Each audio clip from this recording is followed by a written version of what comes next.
de trouver des solutions aux difficultés des Sénégalais. Je pense que Wade a mal choisi le moment et a mal choisi les termes sur lesquels il a décidé de communiquer. Encore une fois, j'ai lu dans la presse qu'il est descendu au niveau des caniveaux, mais non, il est dans les fosses septiques. Il n'y a pas de mots appropriés pour condamner les déclarations de Wade. Indigne d'un Sénégalais, indigne d'un responsable, indigne d'une personne qui a son âge. Parce qu'on ne calomnie pas les institutions.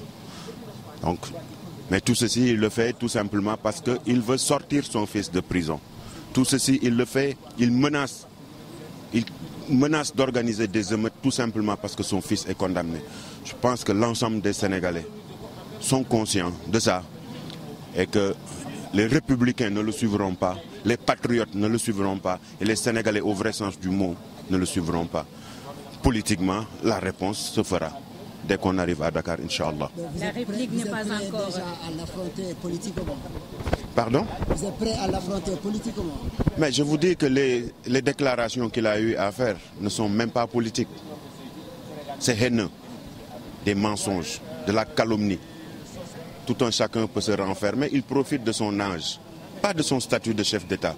Il profite de son âge et des opportunités qu'il a d'attirer la presse et de faire relayer ses messages. Mais je pense que les Sénégalais, dans leur intégralité, et la majorité, j'en suis convaincu, ne font que condamner ces déclarations d'Abdoulaye Wade.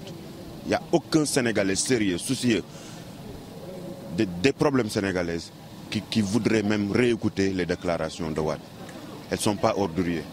Wade s'est enfermé dans les fosses septiques. Avez-vous déjà élaboré une réplique par rapport à cette déclaration? Mais vous savez, nous nous sommes préparés à affronter Abdoulaye Wade. Nous nous sommes préparés à faire face à Abdoulaye Wade. Ça ne date pas de maintenant. Nous avons battu Abdoulaye Wade avec le pouvoir, ses moyens, ses mercenaires, ses farfelus.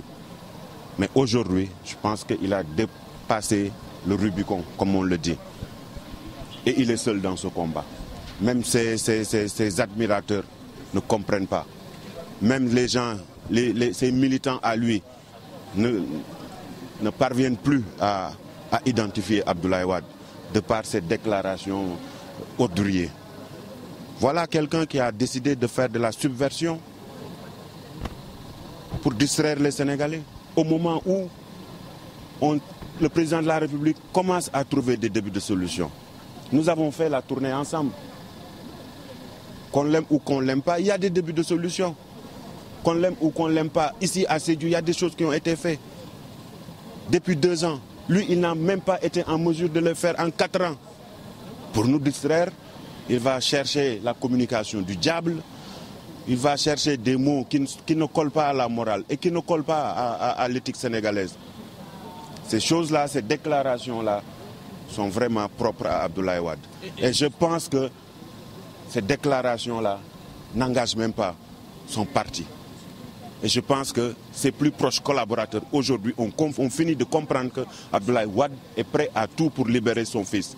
Il ne se bat même pas pour ses camarades qui étaient avec lui en prison. Il y a d'autres Sénégalais qui sont en prison. Qu'est-ce qu'il veut? Il veut qu'on torde la main à la justice pour sortir son fils de prison? Non, je pense que c'est irresponsable. Et je lance un appel à l'ensemble des forces vives de ce pays. Aujourd'hui, on a un ancien président et un vieux sénile qui a décidé de s'enfermer dans des fosses septiques pour ternir la morale sénégalaise, pour ternir l'image sénégalaise. Parce qu'après tout, il a eu à diriger ce pays pendant 12 ans. C'est ça qui est regrettable. Je vous remercie. Monsieur le ministre.